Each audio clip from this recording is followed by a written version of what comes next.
عرض سلام و خسته نباشید خدمت همراهان از کانال آلونک. دوستان، ما توی ویدیوی قبلی کانال به بررسی داده‌های کلان دو اقتصاد آمریکا و ژاپن پرداختیم و نتیجه گیری که کردیم فروش دلار آمریکا مقابل ین ژاپن بوده. امروز میخوایم نگاهی تکنیکالی داشته باشیم به بازار و ببینیم اگه قراره وارد پوزیشن سل بشیم چه موقع زمان مناسبی هست. در این کندل‌های آخر بازار یه ریزشی بود که به خاطر سخنرانی رئیس محترم بانک مرکزی آمریکا اتفاق افتاد. بازار نتونست به این ریزش ادامه بده و تقریبا به قیمت‌های سقف خودش برگشته. ما زیاد با ابزارهای تکنیکال نمیخوایم نمودارمون رو شلوغ کنیم، سعی میکنیم خلوت این کار رو انجام بدیم. واسه شروع مد شماری ساده انجام میدیم که ظاهراً بازار 5 موج خودش رو تموم کرده. حالا باید بریم توی تایم فریم های پایین تر انتهای موج 5 رو مجدد بررسی کنیم.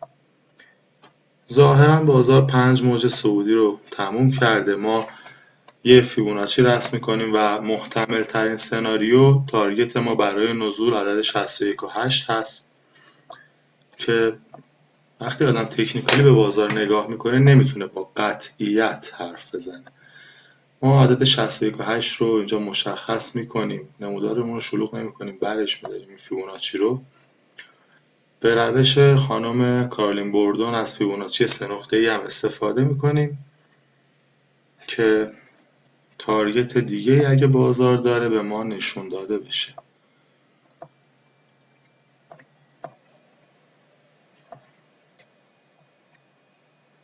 خب نزدیک خط 38.2 هست روی قیمت 132.58. فاصلش با 61.8 که توی فیبوناچی قبلی به دست آوردیم زیاد نیست. ما میتونیم فعلا این محدوده رو در صورت داشتن سناریوی نزولی در نظر بگیریم.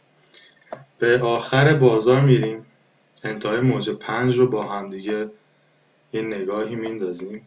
توی تایم فریم های پایین تر 1 ساعته یا 4 ساعته راحت تر میشه این کارو کرد. خب چیزی که ما الان به طور واضح روی نمودار داریم یک مثلث هست که توی تکنیکال این رو مثلث ادامه دهنده میگن. یعنی سناریوی نزولی ما تقریبا باطل هست اگه این مثلث به سقف بشکنه.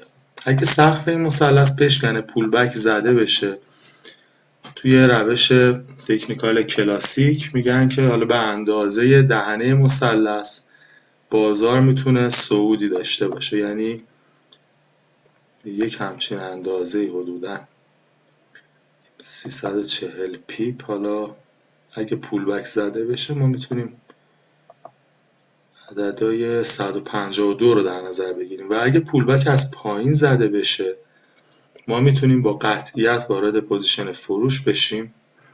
حد ضرر خودمون رو توی محدوده 148 به بالا بذاریم، چون بازار توی این سقفایی که زد فکر کنم تا 147 900 رو تست کرد.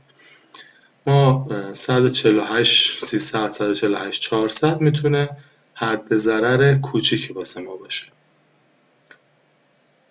من به شخص پوزیشن خرید روی این بازار نمیگیرم. اگه الگو به بالا شکست نوش جون بازار، من نیازی به تریدش ندارم. ولی خب اگه به پایین شکست میتونیم یک پوزیشن طولانی مدت رو در حالت نزولی داشته باشیم. ما مجدد اگه خبر مهمی بیاد که بازار تغییر روندی بده یا کندل ها از حالت عادی در این محدوده‌ای که الان هستن خارج بشن، پولبک زده بشه، ویدیو برای کانال ضبط میکنیم، بررسی میکنیم، خبر باشه فاندامنتال و اگه نباشه تکنیکال براتون تحلیل میکنیم و روی کانال آلونک قرار میدیم. موفق و پرسود باشید.